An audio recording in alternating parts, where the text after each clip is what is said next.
written exam primarily, though it's an open book exam, you should be able to manage the time and learn how to find answers and what questions have been asked for the exam. So you have to go into the exam orientation. You should be able to solve the calculations and you should be able to understand the question. Like in the case of legal, ethical practice, which they expect you to answer, that you should be able to understand the question and you should be able to pick the right answer. Hello guys, good morning. Failure percentage in oral examinations will be a bit higher. Okay, so because most of the times the examination it won't be as a straightforward. Okay, so most of the candidates they will fail the examinations because even if you give the answer, the examiner they still want more information from the candidate. Okay, so even if you give the answer, the examiners they want further more information from the candidates.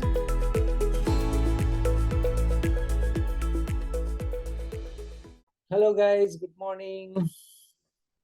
Good morning, sir. How are you? Yeah, I'm good, Pranav. How are you? I'm also good, sir. So, have you found your internship? And it's Yes, sir. It's about 2 months I'm doing, and okay. Yeah, that's good. Hi, Barsha. Hello, sir. Good morning. How are you? Yeah, I'm good. Thanks, Barsha. How are you? I'm good, sir.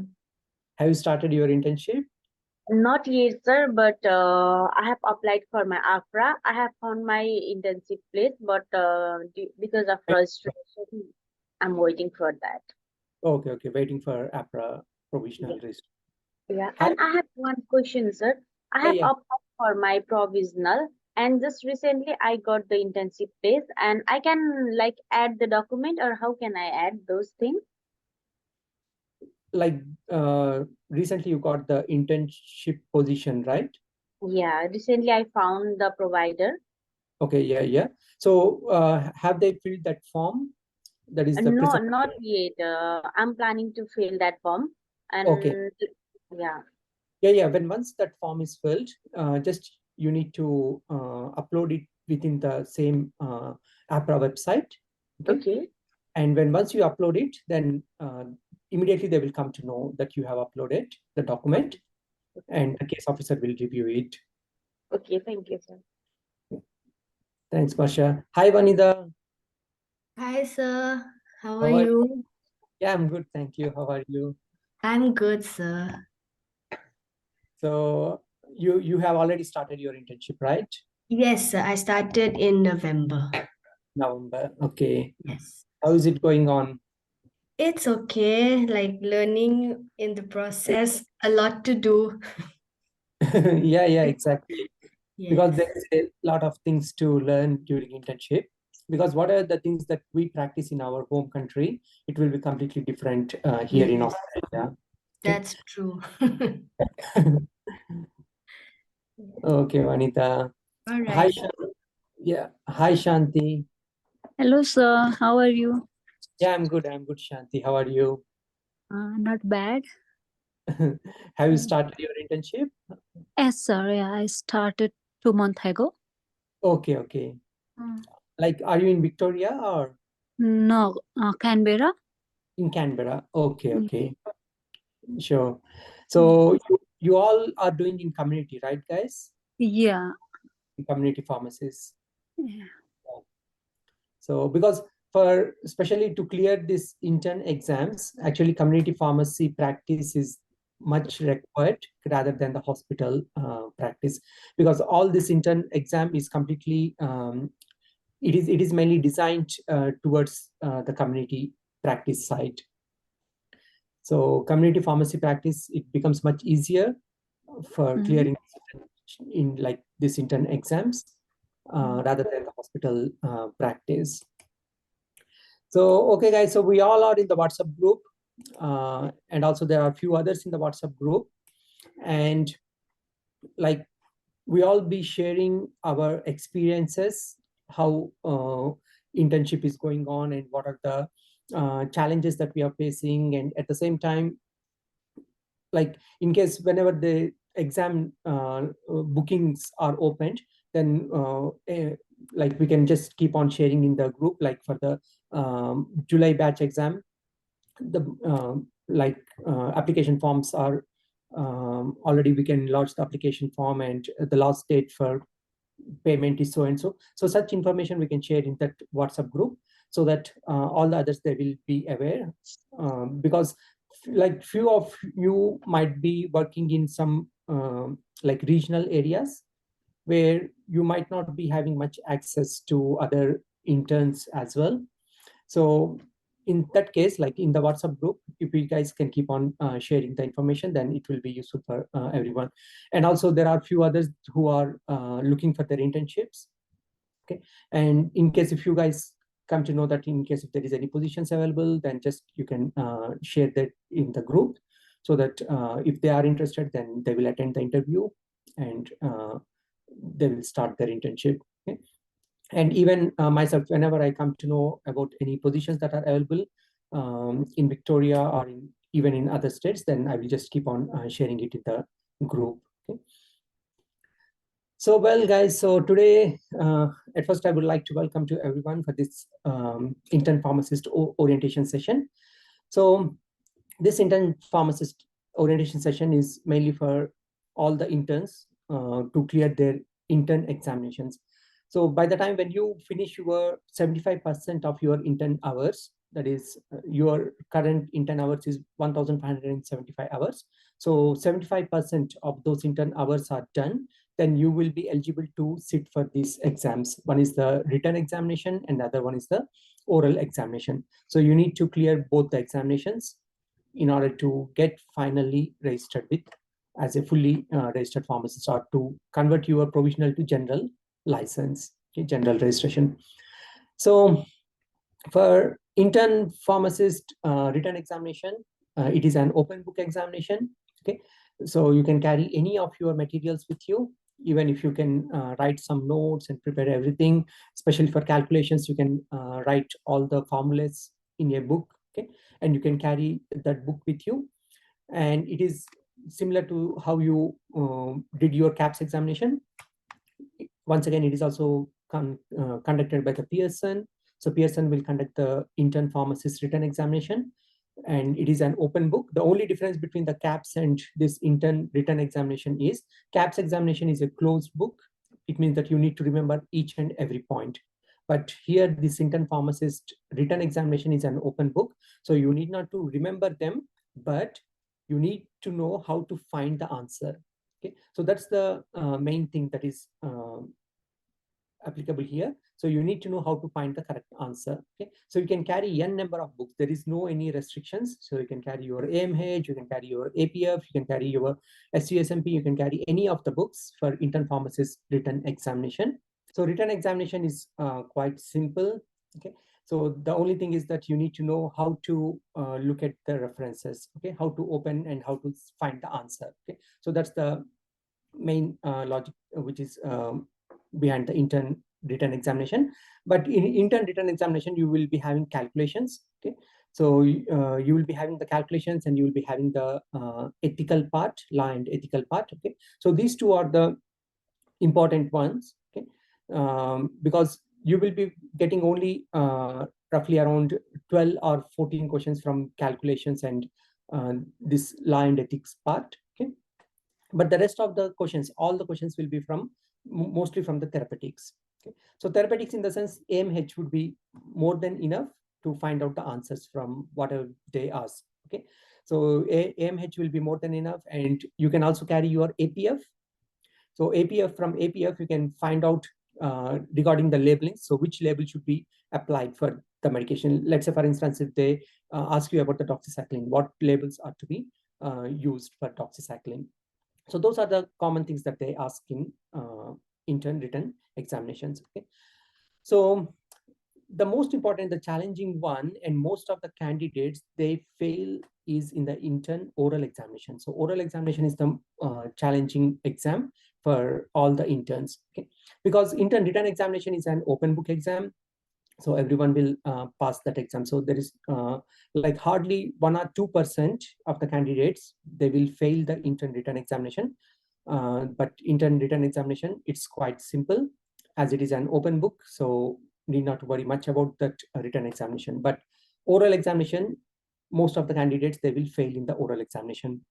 So now I just want to let you know how this oral examination pattern it will be. So what are the things that they or how the oral examination complete the pattern. I will discuss about the pattern, and what are the things like what examiners they expect from the candidate. Okay, so those are the things that I will go briefly about everything in regarding to oral examination in this session. So let's begin with the oral examination pattern. Okay, so in oral examination, the examiners, they mainly try to assess the candidate's knowledge. Okay, so it's not only the candidate's knowledge, but how candidate can apply their knowledge to give a proper therapy to the patient. Okay, so and always we must think about the patient's safety and well-being as our first priority. Okay, safety and well-being is the first priority, which is given by the pharmacist. So here, the examiners, they mainly assess the candidate's knowledge and how the candidates will apply their knowledge to save the patient's life. Okay, so here, because there will be a lot of errors that happen. Okay, so while dispensing, like once the doctors they write the prescription, there will be a lot of errors that may occur. Okay, so there will be a lot of inappropriate indications will be there. Okay, so as a pharmacist, it will be our responsibility to check each and everything. Okay, because if any such major errors that occur, then it may lead to cause severe mortalities. Okay, then what does the pharmacy board it expects from the candidates? Okay. So the pharmacy board, it mainly expects us to, they will try to test our knowledge to different practical situations. Okay, so they in pharmacy oral examination, they will try to test our knowledge in healthcare, that is in primary healthcare issues. Okay, like whenever the patients, when they visit the pharmacy and they ask for some advice. Okay, so how the pharmacist can able to give an appropriate therapy to the patient. Okay, and also they will check our law and ethical knowledge. Okay, whether we are practicing it legally or not. Okay, so that thing will also be assessed. And the last one and the most important one is the problem identification and communication with other healthcare professionals. Okay, so these are the things that the pharmacy board will expect from the candidates. Okay, then during oral examination, assessment consideration is given to the following. Okay, has the patient dealt within the way that will minimize any potential risk to the patient? So like always we must try to reduce, like we must try to minimize any potential risk to the patient. Okay, so the decision that we take, it should not harm the patient. Okay, and has the patient's therapy been optimized? Okay, in case if there are any like if the patient's blood pressure is not well controlled, if we already know the laboratory values of the patient, if the lab reports are given to you in the examination. Okay, and if you know that if therapy is not well controlled or if it is not optimized, then we need to contact the doctors to change the therapy. Okay, and has the patient been caused any harm by an action? Okay, and has the candidate demonstrated their ability to practice legally and professionally? Okay, so these are the things that they mainly assess during the examination. And candidate will be considered unsuccessful by the examiner if a candidate, by any chance, if the candidate causes, if it leads the decision which is taken by the candidate, if it causes serious harm to the patient or any injury to the patient. Okay. For example, like recommending an inappropriate drug therapy. So inappropriate drug therapy in the sense, if in case if the patient is already suffering from the gout arthritis, and on top of that, if you have recommended diuretics to the patient, okay, so which would be an inappropriate therapy. So these are the things like it occurs in the role play. So in the role play, what they do is they say that the patient has all these complications. Okay, and at the same time, the patient blood pressure is not well controlled. Now you need to recommend some medication to the patient. Okay. By mistake, if you recommend, if the patient already has the gout problem, and by mistake, if you have recommended diuretic to the patient, okay, then as we all know that diuretics, they cause severe hyperuricemic condition. So examiner will fail you in that exam. Okay. Or recommending calcium channel blockers like any verapamil or diltiazem in heart failure patient. If the patient already has the heart failure condition, okay, and they will also present with some other problem, okay, and you need to select an appropriate therapy for this other problem. By chance, by mistake, if you select calcium channel blocker to that patient who already has the heart failure issue, then examiner will straight away, they will fail the candidate. Okay. And the other one is to, in case if the candidate has done any potential risk, okay, so any individual patient would not have had the potential risk involved in their treatment reasonably minimized. If we won't try to reduce the risk, then also the candidates will become unsuccessful, or the examiner will fail the candidate. Okay. Like if already the patient's serum potassium is elevated, okay, but the doctor has prescribed spironolactone, and in the examination, if you can't, like if you didn't catch this point by looking at the patient's lab reports and also the new prescription for spironolactone, if you didn't catch that already the patient's serum potassium levels are higher, okay, and spironolactone is not safer in this patient, okay, then the examiner will fail you. Okay. And patient is already on verapamil, but the doctor has prescribed metoprolol. So we all know that both the verapamil and metoprolol should not be combined together. So all these things that leads to cause a potential risk or potential or serious harms or injuries to the patient. So as a pharmacist, we must know all these interactions or any major contraindications and so on, and we must try to immediately identify and let the doctors know. Okay. And if the candidate becomes unsuccessful, if the candidate won't practice legally and professionally, that is in the legal and ethical part. If we can't answer properly in that aspect, that is in the part B, then also the candidate will become unsuccessful. So all these three parts, that is a part A, part B, and part C. So we will go in detail. Okay. And the candidate has not demonstrated any reasonable factual knowledge. So all these are the reasons why the examiner can make the candidate unsuccessful. Okay. And to pass the examination, candidates in the oral examination are therefore expected to, these are the most important things. So we need to, at first, the candidate must take a proper history from the patient. So history taking skills are the major skills, okay, that plays a most important role in oral examination. Okay, so if we don't have a proper history taking skills, then we will lose the important informations. Okay, and if we lose that important information, then we can't pass the examination. Okay, so proper history taking skills is the most important one. So for that, already we have prepared the templates. Okay, how to take the history for part A and how to take the history for part C. Okay, for both the part A and part C, how to take the history from the patients. So all the templates are already prepared. Okay, so history taking is the most important one, and it plays a critical role to pass the oral examination.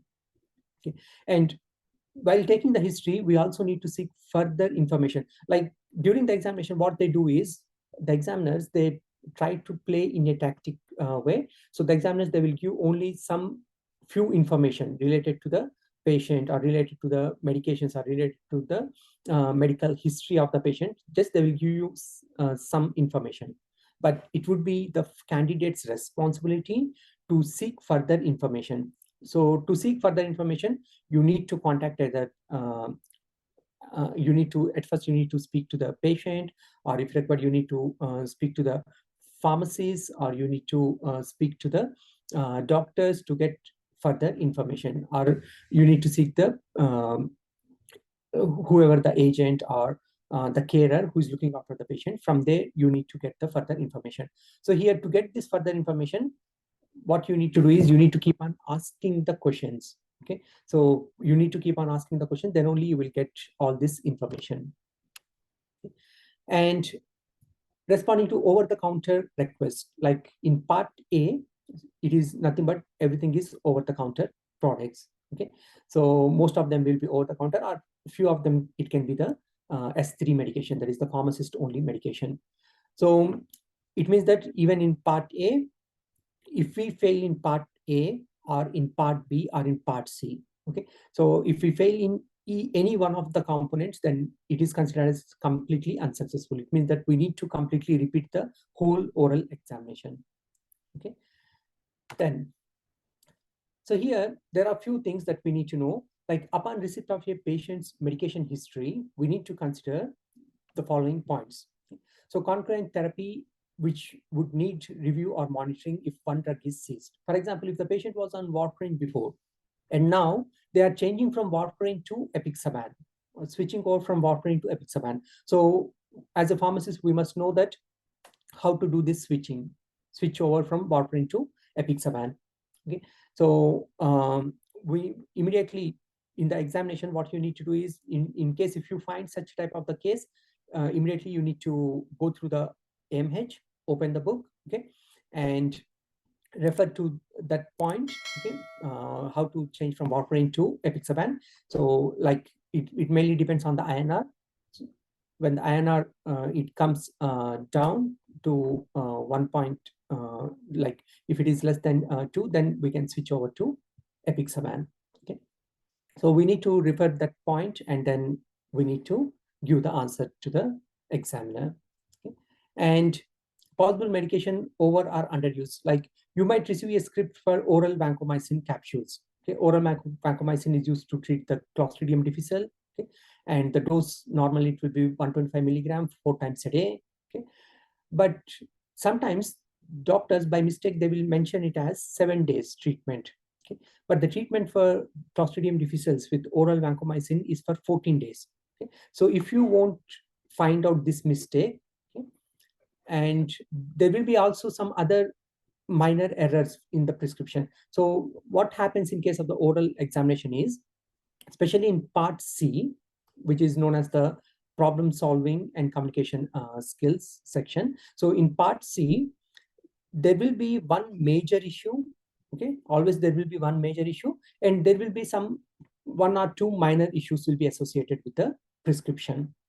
Okay, so even if you address all the minor issues, but if you fail to address the major issue, then the examiner will fail the candidate. Okay, so we need to address all the issues, that is the major issue and the minor issues as well. Okay, but addressing the major issue is the most important one. So we must identify immediately, we must try to identify what is the major issue in the given prescription, or what is the major issue with the patient's medication history. Okay, and then immediately we need to identify and let the doctor know about it. Okay, so here the major issue is the doctor has prescribed the therapy only for 7 days, but for Clostridium difficile it needs at least 14 days of treatment. Okay, so that's the issue which is involved here. Okay, and like possible medication misuse or abuse, sometimes the doctor they may prescribe 2 or 3 opioids. Okay, like the duplication of the opioids, then we need to identify and immediately let them know, okay, that the patient is already taking high dose of endo. Now on top of that, the doctor has prescribed targin. Okay, so if the dose is excess, then immediately we need to tell to the doctors. And the consequences of involvement of several prescribers. So most of the times the errors will occur mainly if the patient goes to different doctors or visit to different doctors, and during that time, like most of the times the doctors, whatever the first doctor has prescribed, the second doctor might not be aware of it. Okay, and in case if they are locum doctors, then there will be major issues. Okay, so the errors will occur mainly with the locum doctors. So we need to identify those errors, we need to identify those problems, and immediately we need to contact the regular GP and let them know. Then appropriateness of dose. For example, the dose of apixaban for VTE treatment, venous thromboembolism treatment, is initially it will be for 10 milligram twice a day, only for 7 days. Okay, then after 7 days, the dose should be reduced to 5 milligram BD as a maintenance therapy. So what happens is, even many times I have found in the hospital setups, like the doctors, they have prescribed 10 milligram BD. Okay. And this 10 milligram BD was still continued even for 10 days. Even after 10 days, 11th day, 12th day, it was still continued. Okay. So it means that as a pharmacist, it becomes our responsibility to check the therapy as well. Okay. Immediately to check the therapy and need to let the doctors know, then they will reduce the therapy and they will put the patient on a right dose. Okay. So what happens is, they, like here, when we read all this sentence, it looks quite simple for us. Okay. The treatment for apixaban is 10 milligram BD for 7 days. Okay. Then it should be reduced for 5 milligram BD. Okay. It looks quite simple, but in the examination, the examiners, they will play in a tricky way. Okay. Like most of the times, the candidates, they will miss out these points because there will be a lot of other informations the examiners, they will provide to you. There will be a lot of other issues also will be involved in the examination. Okay. Like a lot of other issues with the prescription, a lot of other issues with the patient's like current medical conditions. Okay. So during that situation, sometimes the candidates, they may miss out these things. Okay. Like the patient will say that I have already started my 10 milligram of apixaban. I'm taking twice daily. But in case if the candidate has failed to ask that, when did you start your apixaban? Okay. When did you start your 10 milligram dose of apixaban? And if the candidate has failed to ask that question, then the candidate won't get that information. Okay. If the candidate won't get that information, and if the patient has already taken this 10 milligram, that is twice a day for more than 7 days, it means that already there is a potential harm or the risk to the patient, and the candidate has failed to identify that risk. Okay. Then in such circumstances, in such situations, immediately the examiners will fail the candidate. Okay. And if there are any duplicate prescribings, for example, like patient is already on propranolol for migraine prophylaxis, but the locum doctor has prescribed topiramate on top of propranolol. Okay. So both are used for migraine prophylaxis, but we need to use either propranolol or we need to put the patient on topiramate. Okay. Then inappropriate prescribing. To control the blood pressure in heart failure patients, if the doctor has prescribed calcium channel blocker or alpha blockers, okay, to control the blood pressure in heart failure, then it is an inappropriate prescribing, because these drugs, they further worsen the heart failure conditions. So all these are the situations where when we see the prescriptions, or when we see when the patient present to us, immediately we need to identify all these major errors, and we need to let the doctors know about it. Okay. Then on the day of examination, like oral examination, it will be only for 35 minutes. Okay. So it will be like face-to-face exam. It will be conducted by like there will be 2 examiners. Okay. And you as a candidate, you will be sitting in a closed room. Okay. So one examiner will do the role play, and the other examiner will observe it, how the candidate is giving the answers. Okay. So for part A, one examiner will do the role play, and for part C, the other examiner will do the role play. Okay. And you will be assessed by both the examiners. Okay. So here, like once the pattern will be like on the day when you go to the examination center, one of the examiners will escort you to the examination room, and then they will start the examination. So once the examination is done, okay, then all the candidates should wait in the quarantine room. Okay. So they won't allow you to go out, and they won't give any access to mobiles. Okay. Until all the candidates, they finish the exam. Okay. So you won't get any access to your mobiles or any electronic gadgets. Okay. So you need to wait in a separate waiting room.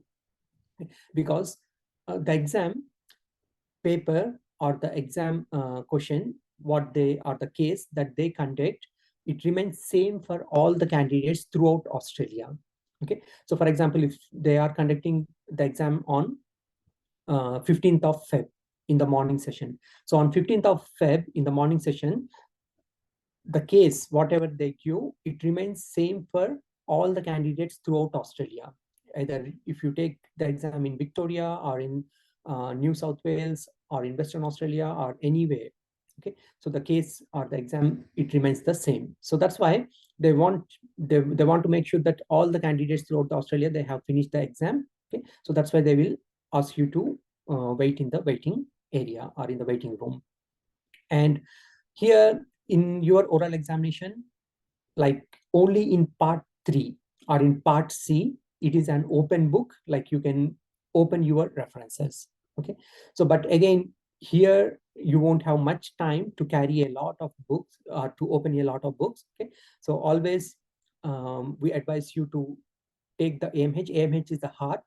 Okay, to crack this examination, AMH is the main book that is required. But if you want, you can also carry the APF. But from APF, you won't find the answer, especially for part C. Okay, so AMH is the main one.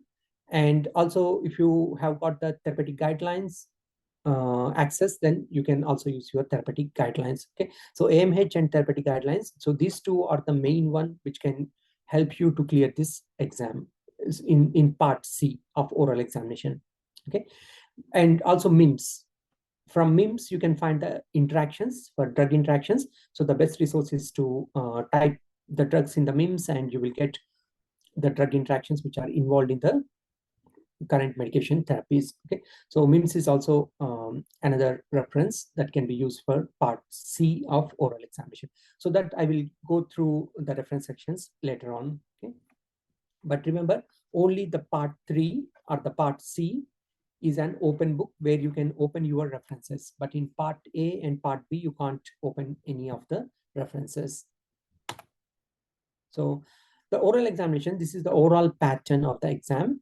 So it will have 3 parts, part A, B, and C. So part A is primary healthcare issues. So this part, it lasts for 10 minutes. Consists of the primary healthcare issues, like as already you guys have started your internship, and you might be seeing that the patient, they will come and approach to the pharmacist and saying that they have some diarrhea issues, or they have some severe headache. Okay, so what recommendation that we need to give to the patient? Okay, so it comes under part A, and it is a role play. Okay, again, it's a role play, and it lasts for 10 minutes. Then part B is the legal and ethical practice. So this legal and ethical practice, it is not a role play session. Okay, and this is for 5 minutes. And part C is the problem solving and communication skills, where they assess your problem solving and communication skills. And it is also a role play which lasts for 20 minutes. So roughly around the total time duration for examination, the oral examination, is around 35 minutes. Okay, so now let's have a look through all these parts. So part A, which is the primary healthcare issue, it lasts only for 10 minutes, and it is conducted in the form of a role play. So here, as I mentioned, that there will be 2 examiners, examiner 1 and examiner 2. So one of the examiners will act as a, will do the role play. Okay, it means that one of the examiners will act as a patient. Okay, so they will say that they have got the rash on the skin, or they say that they have got severe headache, okay, or any of the issues. Okay, then you need to take a proper history from the patient. So here again, in part A, history taking, it plays a major role. Okay, so if you fail to take a proper history, then you won't get the clue. Okay, so all the secret which is involved in this oral examination is taking a proper history. Okay, so history taking is the most important one. So when you keep on asking the questions, you should not hesitate to ask the questions.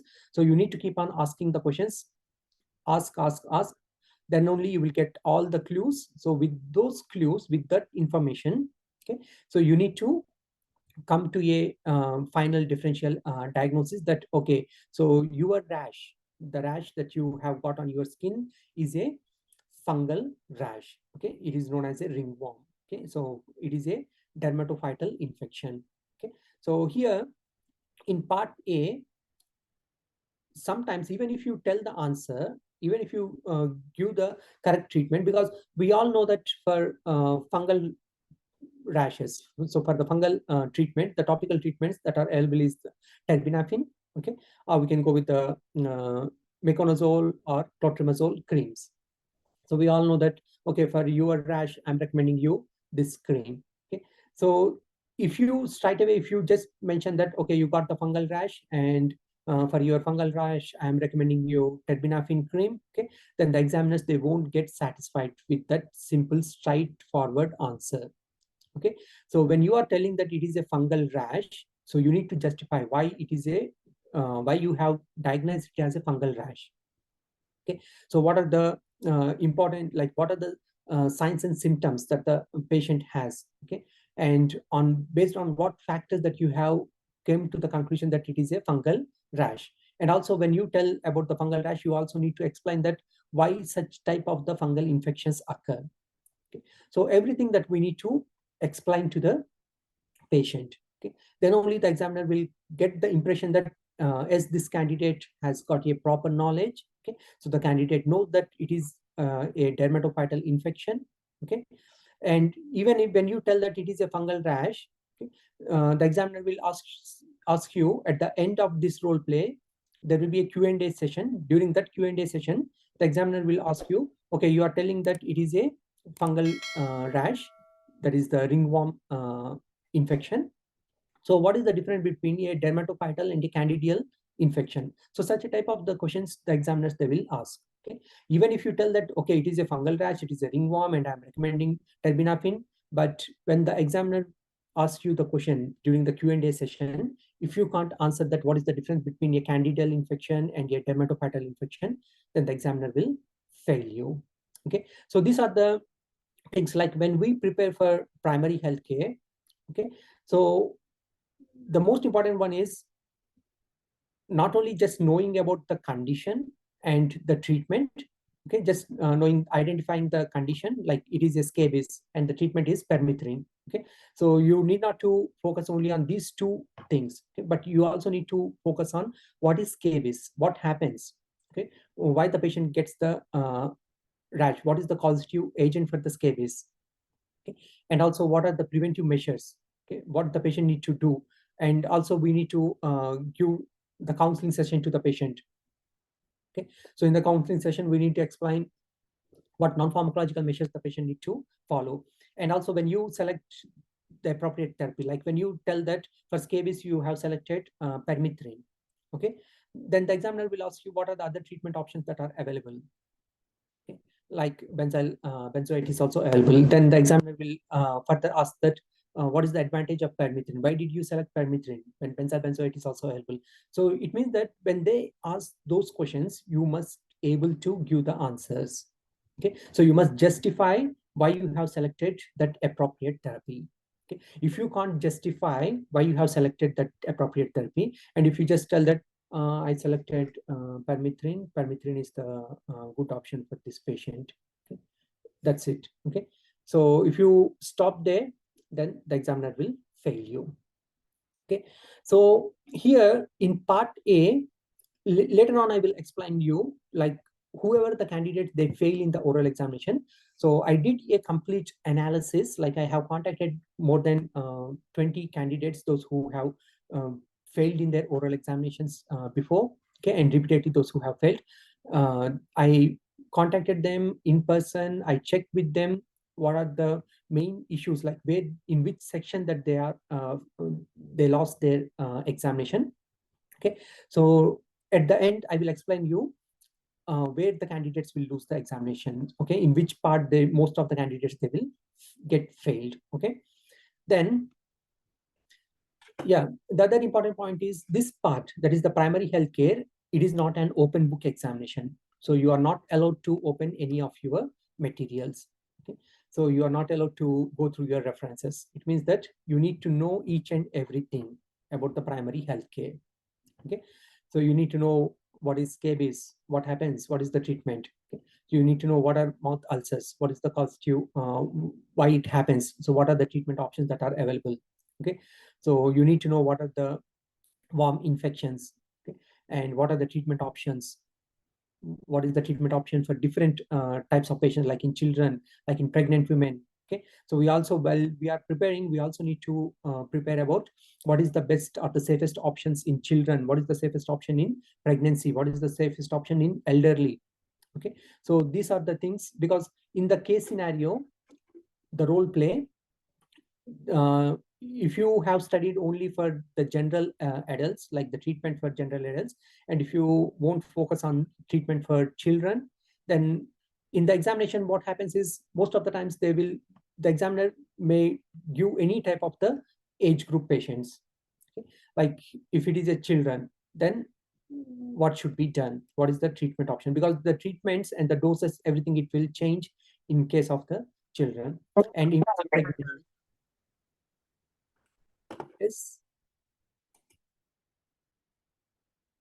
in case of pregnancy, so in pregnancy, the treatment options, they will change. Again, we need to consider what are the safest drugs that are available in pregnancy.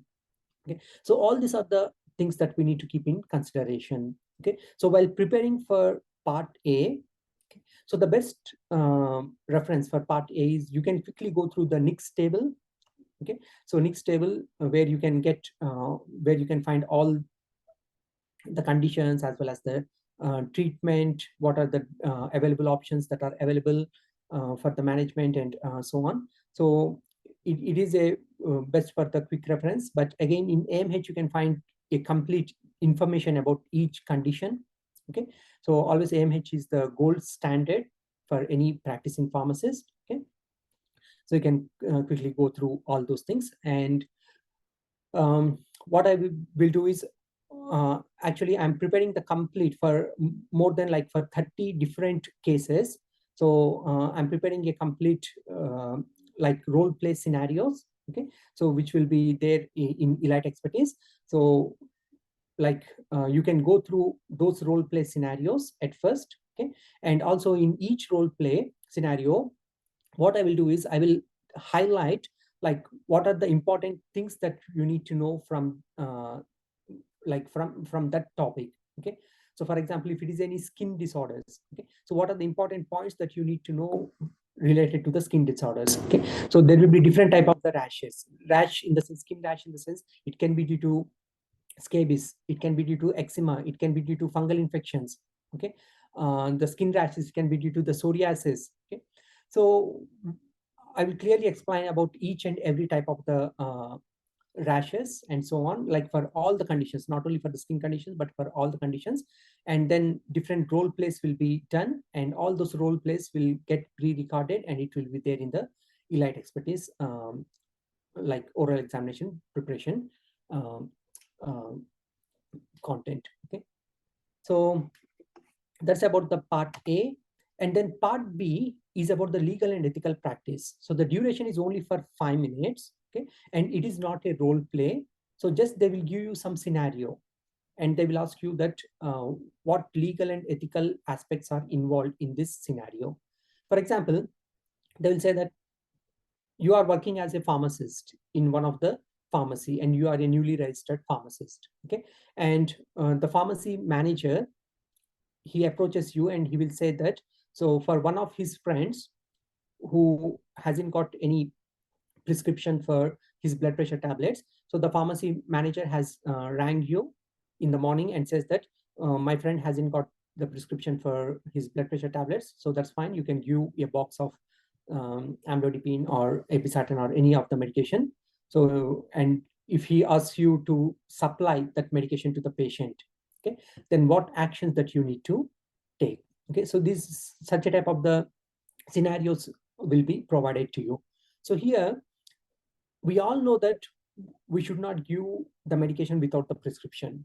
Okay, so it becomes illegal and unethical to give any S4 medication, and asides are not at all. Okay, so we should not give any of the prescription medications without a prescription from the doctor. So we all know that. But in the examination, if we just simply straightforward, if we tell this answer that, okay, it becomes illegal, it becomes unethical and unprofessional to give a medication without a proper prescription from the doctor. So it becomes illegal, unethical, and unprofessional. So I'm not going to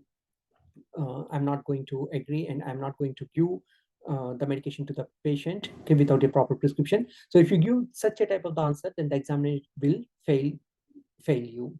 Okay, so the examiner, they want the appropriate answers. Okay, so when you are telling that it is illegal, why it is illegal. You need to explain how it becomes illegal, like without giving a prescription, without having a prescription, if you give a medication to the patient, how it becomes illegal. Okay, so you need to explain about all the legal aspects that are involved. Okay, and also you need to explain about all the ethical aspects that are involved. So ethical aspects, again, you need to quote different ethical principles, like as per the PSAs, okay, Pharmaceutical Society of Australia ethical guidelines, as per the Pharmacy Board of Australia ethical guidelines. Okay, so these are the things that Pharmacy Board of Australia has mentioned. These are the things which are mentioned in the PSAs. So as per these guidelines, or as per these ethical guidelines, it becomes unethical if I do such type of practice. So clearly you need to explain why it is illegal, what are the legal aspects that are involved. Okay, so why it is unethical and unprofessional.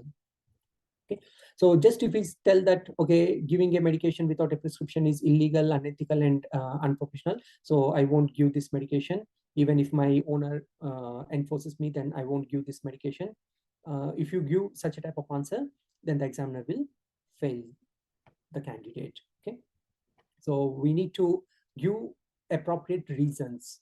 Okay, then again, it is not an open book examination, so you can't refer any of the materials.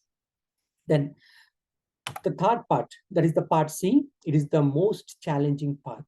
Okay, it is the problem solving and communication skills, where the examiner will assess your problem solving skills and also your communication, how you communicate with the other healthcare professionals. Okay, so how you communicate with the patient and how you communicate with the healthcare professionals. Okay, so these communication skills will be assessed during this part. So this part is duration is for 20 minutes.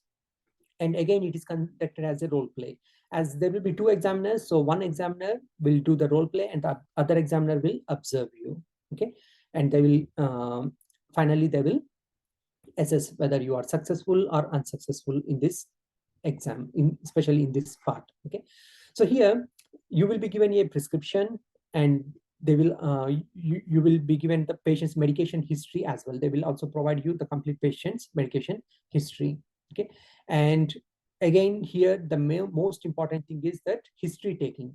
So you need to take a proper history, because the prescription and the medication history which will be provided, it only consists of 2 or 3 medications. Okay, but there will be few hidden medications. Okay, so there will be few other medical problems that the examiner won't express.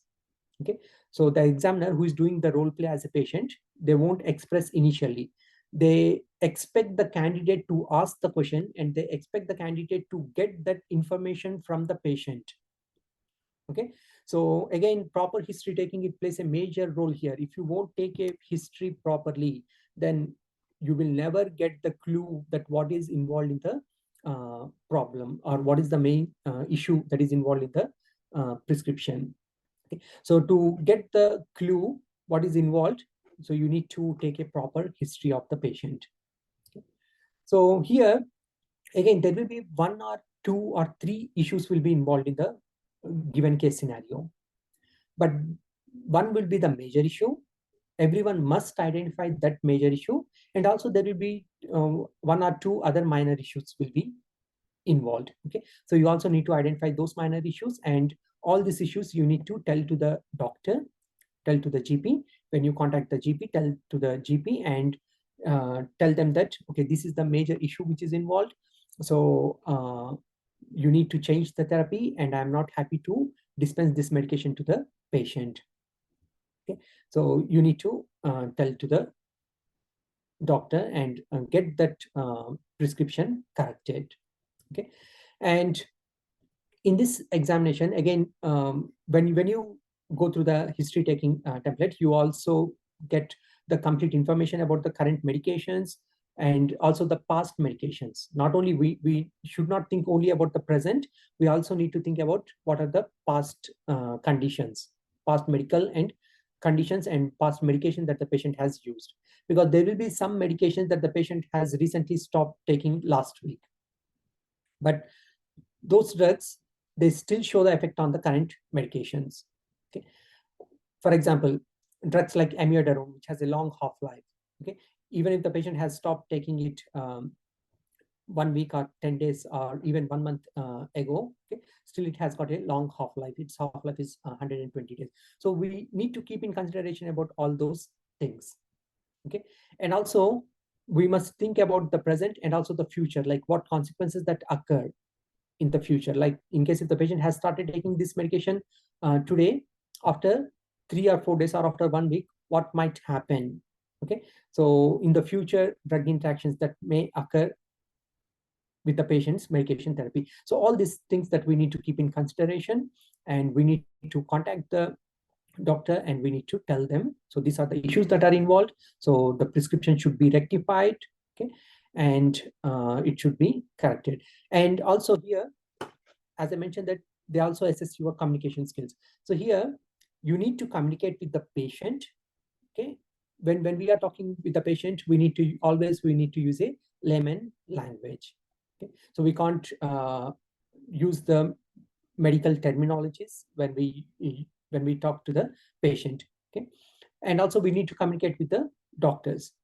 So when we communicate with the doctors, we need to use a very good communication skill. So they will assess both your communication skills, like how you communicate with the patients and how you communicate with the doctors. So one is identifying the problem, resolving the problem, and also your communication skills. And finally, you need to counsel the patient. So during counseling session, they will observe that how you will counsel the patient regarding the medications. Okay, and in this book, it is an open book session.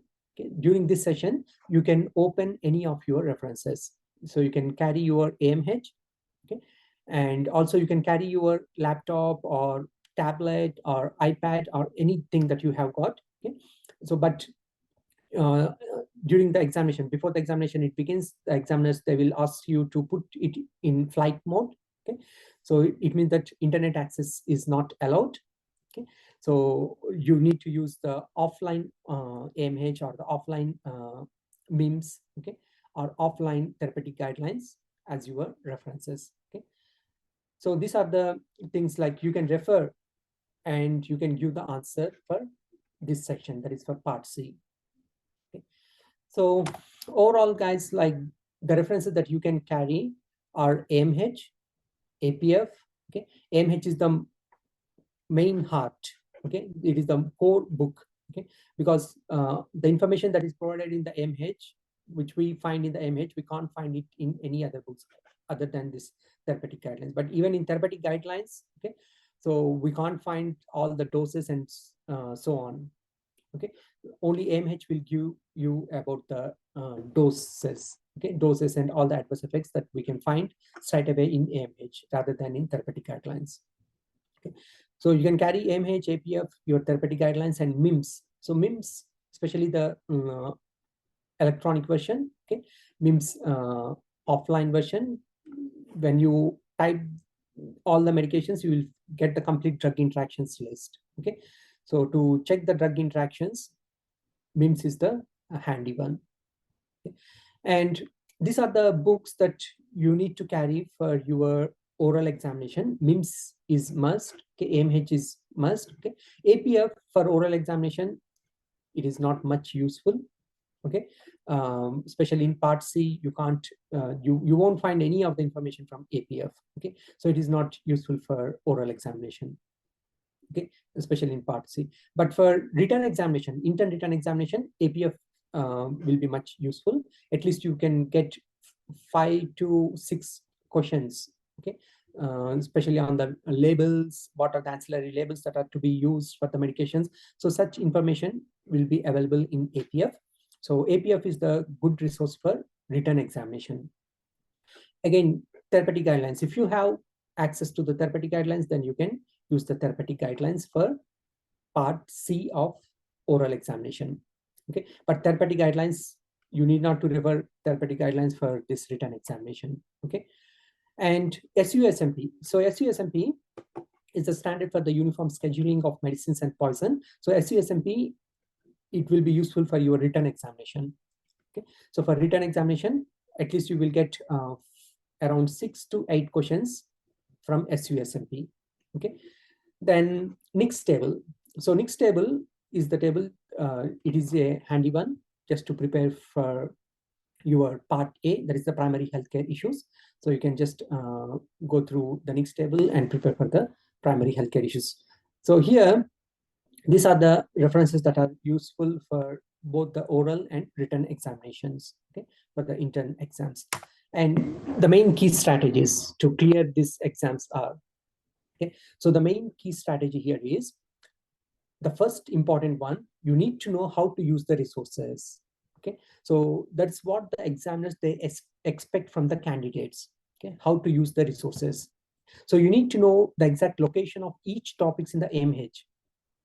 Okay, so and this one is useful for both the written and for oral examinations. So you need to know how to use the resources, because written examination is completely open book. Okay, so open book, it means that if you don't know how to find the answers, then even you can't pass the written examination. Okay, so the only thing is that you need to know how to find the answers in the books. Okay, even for the oral examination in part C, as it is an open book exam, so in part C you need to know how to find the problems, or how to find the issues which are involved in the given prescription. Okay, so for that you need to know where each topic is located in the AMH. And always when you start preparing now, okay, so try to label your AMH and APF. Okay, so you need to attach the labels for each chapter. So chapter wise labels are to be done for both your AMH and APF. Okay, and highlight the important points in the AMH. So in the AMH, when you study with a highlighter, just highlight all the important points. Okay, because this becomes much easier for you on the day of examination. When you open the exam, immediately you will find all the important points which are over there. Okay, and here the other thing is that you need to practice as many times as possible rather than reading. Okay, so the main thing to pass this oral examination is, okay, so practice is the most important one, rather than reading the AMH. So if you keep on reading the AMH for even for 10 years, you won't become a master in AMH. Okay, even 10 years won't be sufficient, because it has got a vast information, and you can't remember any of all those points, all the doses and everything. We can't remember. As a human beings, we can't remember. Okay, so rather than reading, we must try to practice it.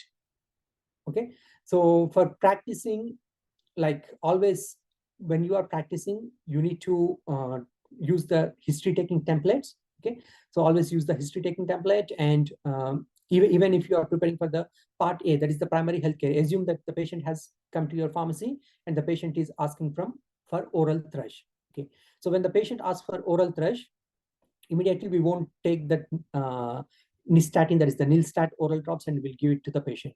Okay, so when the patient asks for the oral thrush, some medication for or the treatment for the oral thrush, then what questions that we need to ask the patient?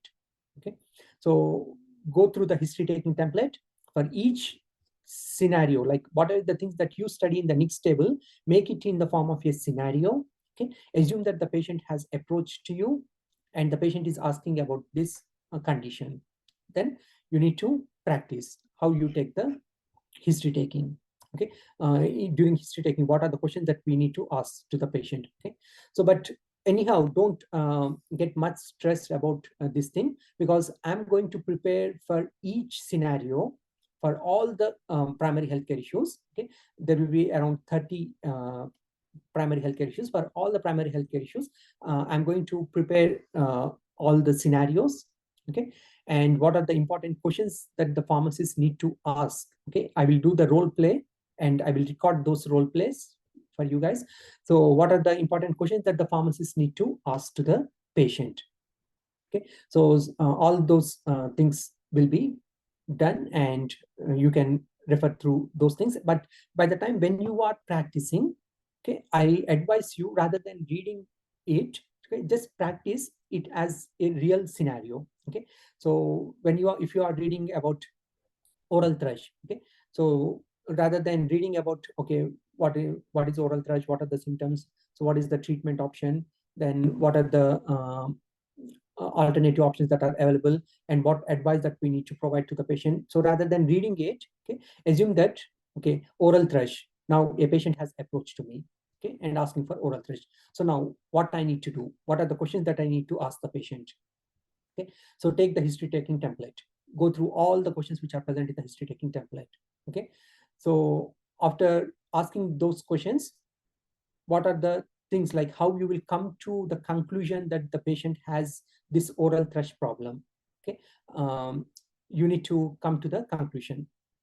Okay, and then you need to think about, okay, for management of this oral thrush, what are the options that are available? Okay, so one is the Nilstat, and what is the other one? Are there any other options that are available? So you need to think in that way and prepare for your examination. Okay, and the other one is practice each session, that is part A, part B, and part C on alternate days until you sit for your examination. Okay, so just keep on practicing it, because when you keep on practicing it, it not only helps you to clear this exam, but also it helps you to build confidence in yourself as a pharmacist. Okay, so by the time when you become a fully registered pharmacist, okay, if you are thorough through all these primary healthcare issues, okay, so what will be the condition? Because sometimes you guys might have noticed that the parents, they will bring the children, okay, small babies with the skin problems, and they will approach the pharmacist.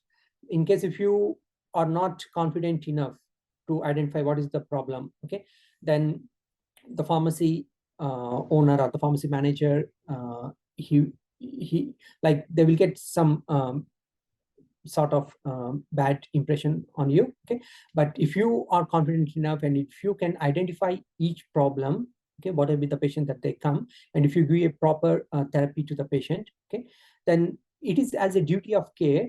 Okay, it becomes our responsibility as well, and also we'll get that sort of satisfaction. Okay, and also we'll get that appreciation from the patients as well. Okay, so it is not only from the manager but also from the patients will get that appreciation and that sort of satisfaction that we get at the end of the day. Okay, so here, guys, the final thing that I want to let you know is the failure percentage in oral examinations will be a bit higher. Okay, so because most of the times the examiners, they will the examination, it won't be as a straightforward. Okay, so most of the candidates, they will fail the examinations, because even if you give the answer, the examiner, they still want more information from the candidate. Okay, so even if you give the answer, the examiners, they want further more information from the candidates. And recently, like in Melbourne, like in Craigieburn and in Bandura, like there are some chemist warehouses over there. I came to know that around 18 or 19 intern pharmacists who appeared their examination in November, only from those stores. Okay, I'm not talking about the whole Australia, only from those stores. Around 19 pharmacists who have appeared, only 2 of them have passed their oral exam. Okay, so remaining all the candidates, they have failed. Okay, only 2 candidates, they have passed the exam. So here the problem is, it doesn't mean that all the other candidates, they haven't identified the issue. They have identified the issue. They gave the answer, but the way of giving the answer, okay, it hasn't satisfied the examiner. Okay, so it's not just telling that, okay, it is a fungal infection and use terbinafine. Terbinafine 1% cream, use it for one week, but even after the symptoms subside, you still need to use it for 1 more week. Okay, so this is not the answer that what the examiners, they expect. Okay, so when you are telling that fungal infection, how you come to the final differential diagnosis that it is a fungal infection? Why couldn't be it an eczema? Why couldn't be it an psoriasis? Why couldn't be it an scabies? Or why couldn't be an any other sort of the skin disorders? Okay, so these are the things that we need to clearly explain on the day of the examination. So this is what the examiner, they want. Okay, if we can't tell them, if we can't impress the examiner, then it becomes highly difficult to clear this exam. Okay, so the same thing that I explained in part B, legal and ethical. So if we just tell the examiner that, okay, it is illegal, unethical, and unprofessional, so I won't do this, then the examiner won't get satisfied. Okay. So now, regarding to the failure in oral examination, as we know that there are 3 parts, that is the part A, part B, and part C. Okay. As I have approached a lot of candidates, okay, and I check with them in which component that they have lost, like of all those candidates, those who have failed, okay, around 60% of the candidates, they have failed in part C, okay, because they fail to identify what is the major problem that is involved. Okay, so they have identified the other issues. There will be one major and there will be 2 or 3 other minor problems. They have identified all the minor problems, but they fail to identify the major issue which is involved in the given scenario. Okay, so around 60% will fail in part C. Okay, and around 30% they pass the part C, they pass the part B, but they failed in part A. Okay, so why they have failed in part A? When I asked them, they said that I identified the issue. I told them that, okay, this is the scabies, and I recommended them permethrin. Okay, but identifying the scabies and recommending permethrin is not what the examiner expects from the candidate. Okay, so the examiner also expects how the patient has took the history, how well the patient has took the history. So history taking is appropriate or not. Okay? And also, just telling it as a scabies is not sufficient for the examiner. So what is scabies? What is the causative agent for the scabies? Okay, so and what are the other symptoms? Like based on the symptoms, how you came to the final conclusion or a differential diagnosis that it is the scabies. Okay, so when we tell it is a scabies, then we need to tell that, okay, the patient has presented with these symptoms, rashes, and also the patient is saying that the patient has severe itchiness, especially at night time, because the mites which cause the scabies, they will get active at night time. So that's the reason why the patient is getting itchiness at night time. Okay, so these are the things that we need to justify and we need to clearly explain to them in a proper way. Okay, then the examiners, they won't find any chance to fail the candidates. Okay, so like 30% will fail in part A and only 10% candidates will fail in part B. Okay, so like they will pass the part A, they will pass the part C, but they will they might have failed in part B, only 10%. Okay, so in this way, the failure rates will be distributed. Like most of the candidates, they will fail in part C, like around 60% will fail in part C, 30% will fail in part A, and 10% will lose in part C. Okay, among those who have failed, okay, or those who are unsuccessful. So when we distribute the percentage, 60 in part C, 30 in part A, and 10 in part B.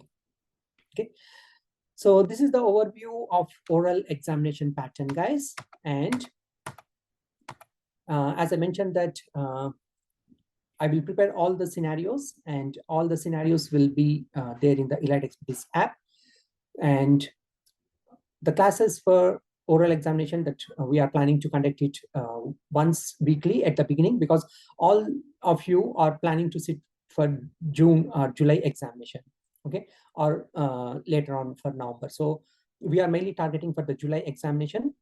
So the classes will be conducted once weekly on every Sunday. And but by the time when you come nearby to the examination, like in the month of June, from the mid of the June, so we'll try to take the classes for twice weekly.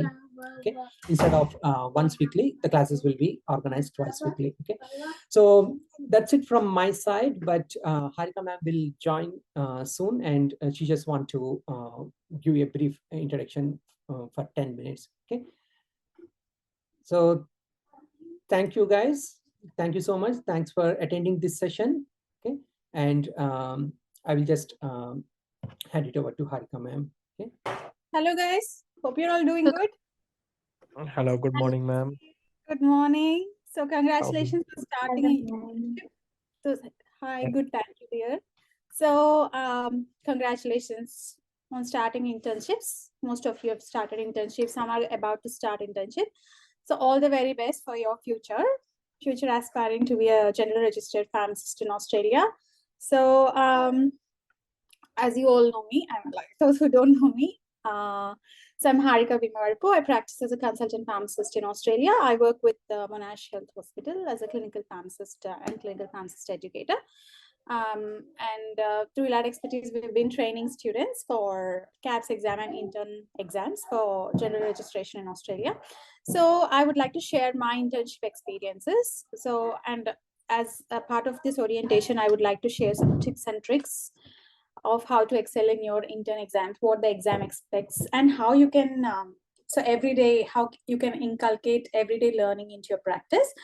So primarily, when I started my internship, again, like the internship exams, if you're thinking about internship exams, you have written exam and oral exam to face from today. Like whenever you're going to give an exam, it would be a written exam and oral exam. Some people combine both and give it together, like in back-to-back sessions, or some give some gap of few months between two exams, so that they can practice the orientation needed for the oral exam, the orientation needed for the intern written exam in a different way. Some people feel it challenging to have that orientation together. So, and apart from that, and like oral exam is a bit more challenging than written exam, they say.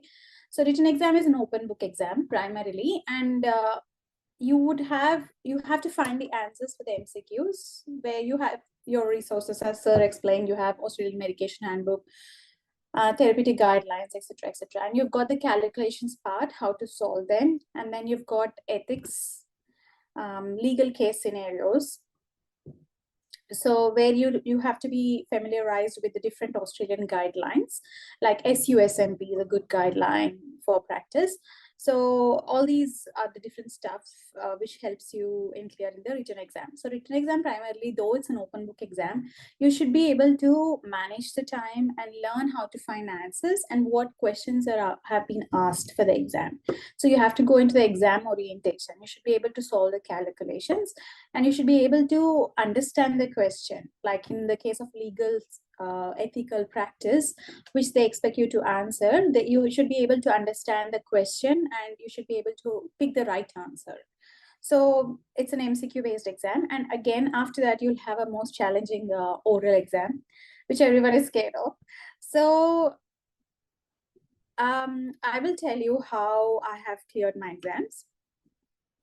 So when I was doing internship, I was so privileged. As I spoke in previous sessions, I've got very good teachers during my internship program. So I enrolled with the Pharmacy Guild of Australia intern training program, and it was very good. Like it was more exam oriented, and I really loved it. Pharmacy Guild of Australia's intern training program was really good. The assignments which they gave really helped me. So apart from that, so how I have got 3-4 teachers who are guiding me all the time throughout my internship. Sherry Baden, Mr. Clint Flanagan, I've got Mark, I've got Jill Hamid, I've got Chanel, I've got Veronica Denton. So all these are my teachers during my internship. So I was so lucky because they're all teaching me all the time. So every day. So in your practice, if you've already started the internship, most of you have already, you don't stick to the dispensary, okay, where you would be just dispensing medications. Okay, it's not that important. You go and talk to the patients. Okay, that will help you clear the exam. That's the tip number 1. Go talk to the patients, understand their problems, have that human interaction. Again, you should have a core knowledge, clinical knowledge of what's going on, because actually you're doing a diagnosis in the scope of pharmacy practice in a primary healthcare setting, right? So in oral exam, you start with a primary healthcare setting where you're actually diagnosing the issue and treating it in the scope of practice of being a pharmacist. Okay, so you are a first person they would talk to. They would walk into the pharmacy, and the pharmacy is always open for them. They will not go to the GP. doctor straight away, but they would come into the pharmacy. So you should be able to learn how to differentially diagnose their issues. So that human interaction is more important for a clinician. Okay, if you're stuck in a dispensary, just dispensing and labeling medications, label 1, label 10, label 8, that's not what you should be doing. You should talk to the patients, okay, to clear the exam. Okay, understand their problems, have as much real life exposure as possible. Again, like if you're enrolling in life expertise coaching, we would train you with the case scenarios, primary healthcare, and the application part of it, because we'll give live examples where you'll see a patient and a teacher interacting as how you would interact with the examiner. So in your final exam, you would have a patient coming to you and you should be able to help the patient. So don't think that the examiner is an examiner, but a patient, and you would be easily able to answer the questions. I mean, like solve the problem. So they will test your problem solving communication skills. So the best thing you can do is stay away from dispensary. Okay, stay away from the computers. Talk to the patient. Okay, talk to like thousands of patients. Even if they're repeating the same thing again and again, every patient is unique. A patient with cold symptoms of, if you just talk about common cold, which you're treating as a pharmacist, that cold symptom might vary, and the way they tell that they have cold might vary from patients to patient. Okay, so you should be able to interact with everyone and understand their problem. Okay, the second thing, the first thing is a human interaction, which is more important. Second thing is consider their problems as your problems. Okay, you just feel it. Think that they are your family members. Okay, and how would you treat it? The third question, the third tip is ask questions. Okay, don't come into conclusion. Just because they said I have head cold, can you give something for head cold? It doesn't mean they really have a head cold. Okay, it could be something else.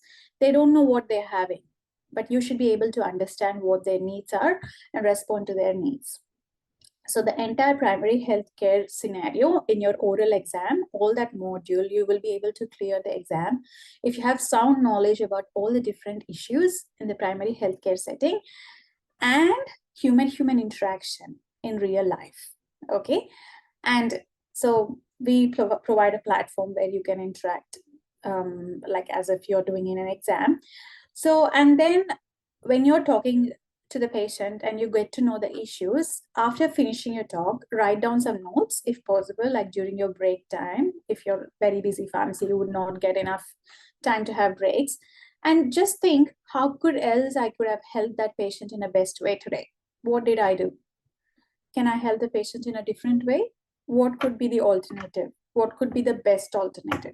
Okay. And in your pharmacy, develop a visual memory of whatever is there. Okay, you don't have to by heart the drugs. Okay, you don't have to by heart the medications, the strengths, the dosage, or you don't have to by heart the active ingredients. We human beings have photographic memory. So whenever you're in the pharmacy, what I would do is I would request my preceptor and my managers that I would do the cleaning work, okay, of entire pharmacy.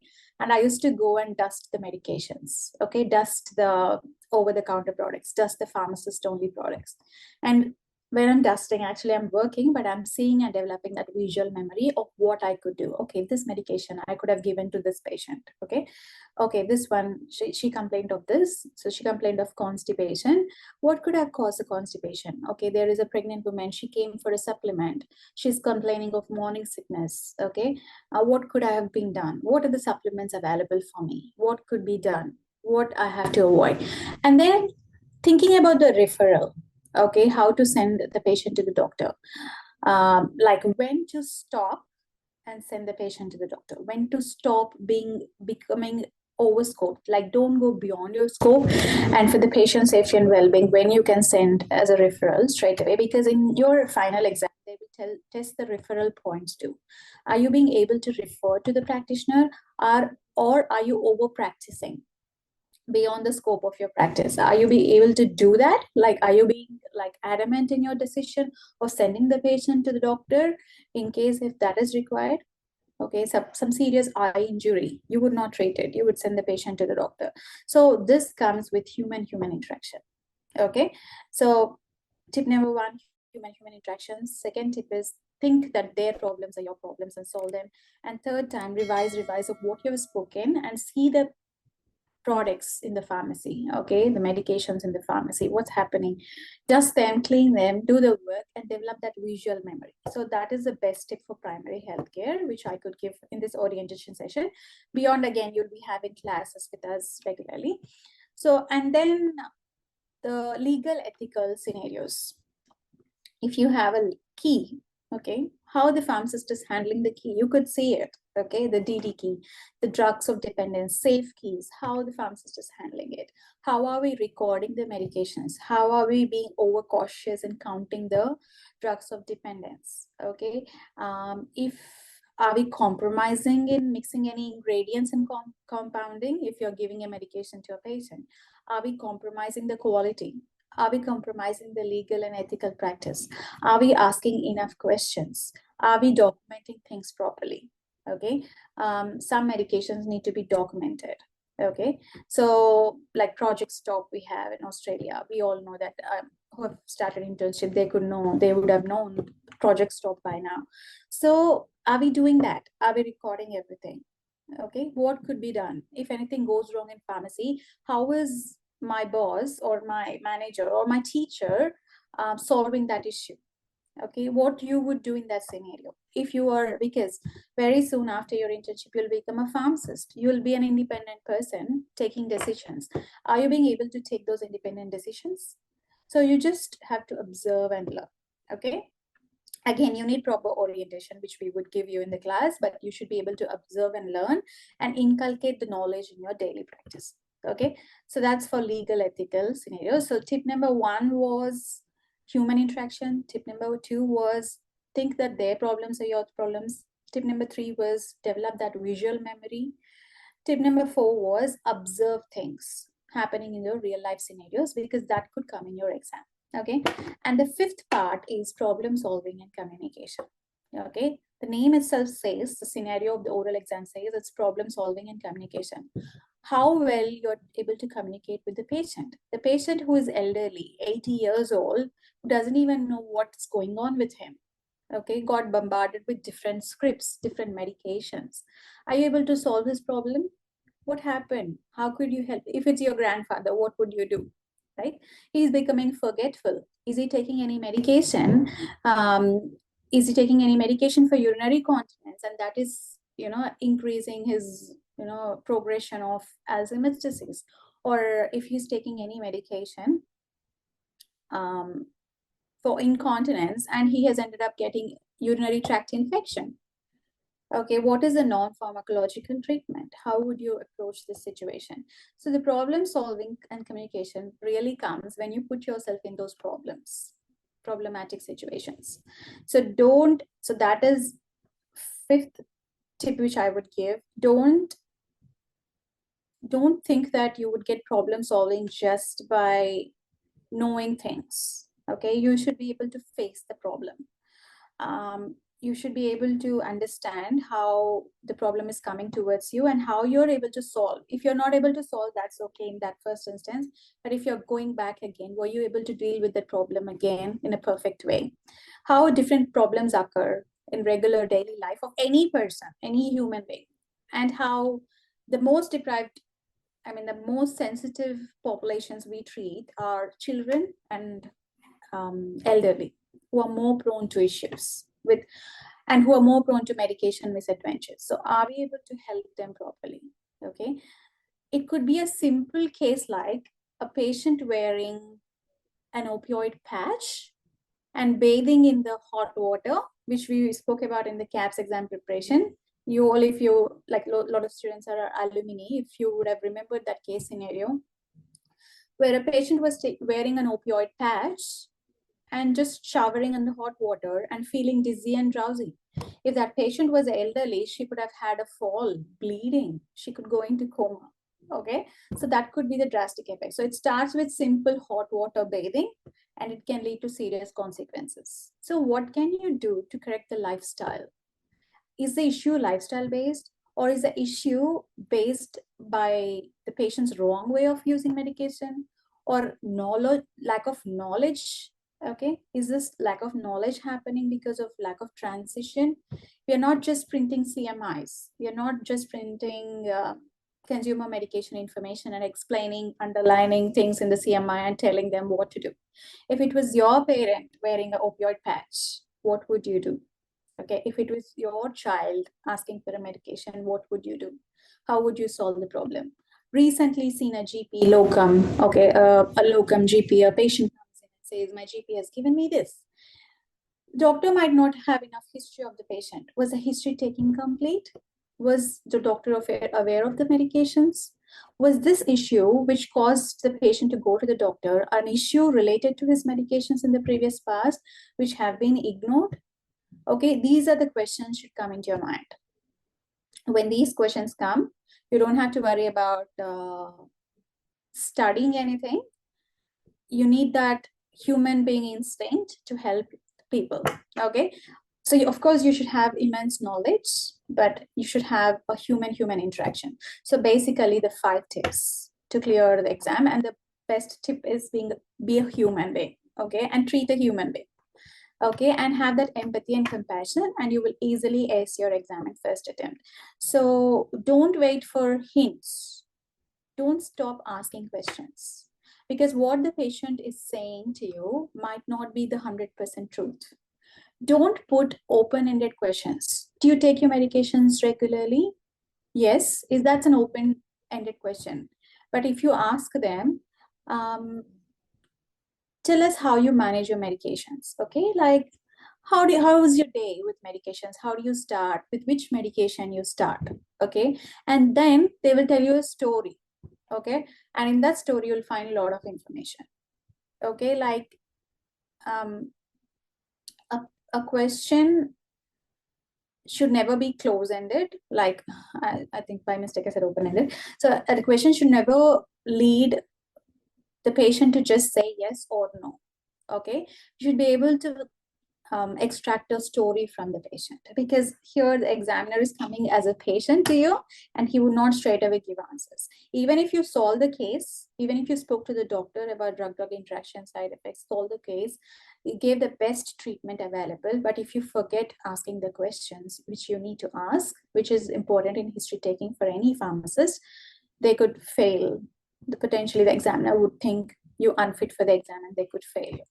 So these are my personal experiences and secret tips which I would like to share. So I hope you all found this interesting.